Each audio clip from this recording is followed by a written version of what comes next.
ராம் ராம். பெரியவா சரணம். பெரியவாபுரத்திலிருந்து தனம் கோடி ராதாகிருஷ்ணன். பல முனை தாக்குதல், இதிலிருந்து பெரியவா என்னை எப்படிலாம் காப்பாத்தினார் அப்படின்ற ஒரு ஒரு சந்தோஷமான மிராக்களை உங்ககிட்ட ஷேர் பண்ணிக்கிறதுல எனக்கு சந்தோஷம். பெரியவாபுரம் கும்பாபிஷேகம் மே 4ஆம் தேதி 2023 நடந்தது.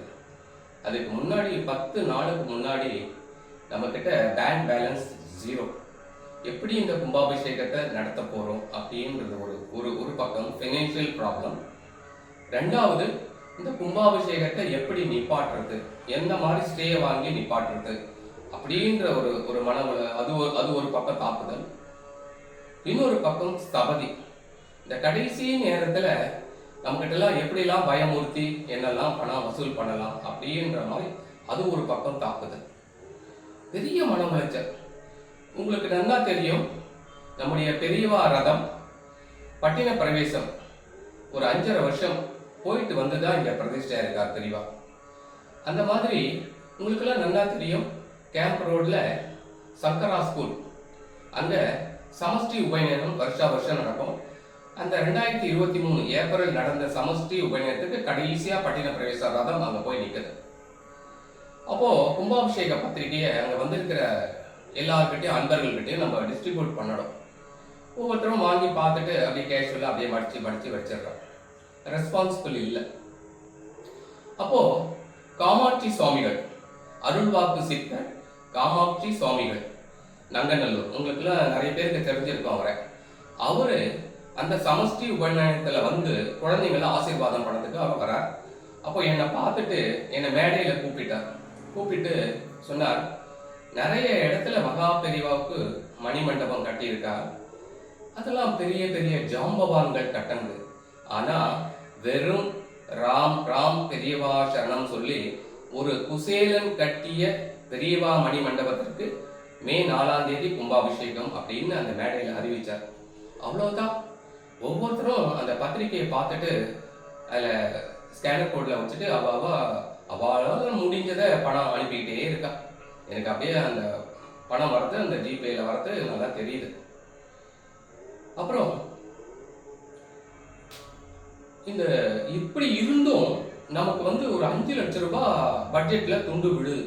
இதை எப்படி சமாளிக்கிறது அப்படின்னப்போ நகைய நங்கநல்லூர் ஐடிபிஐ பேங்க்ல நகைய வைக்கிறதுக்காக கொண்டு போறேன்.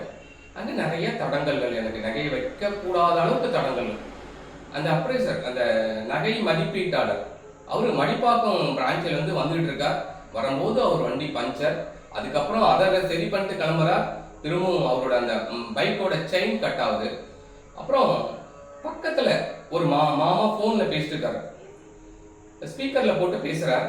அந்த மாமி சொல்றா, நகையை வைக்க வேணாம், வாங்கோ சமாளிச்சுக்கலாம் அப்படின்னு அவாக்குள்ள ஒரு ஃபேமிலிக்குள்ள சொல்றார். அப்ப நினைச்சேன், பெரியவா நமக்கு தான் இந்த இப்படி உபதேசம் பண்றாளா, நகையை வைக்க வேணாம் சமாளிக்கலாம் அப்படின்னு.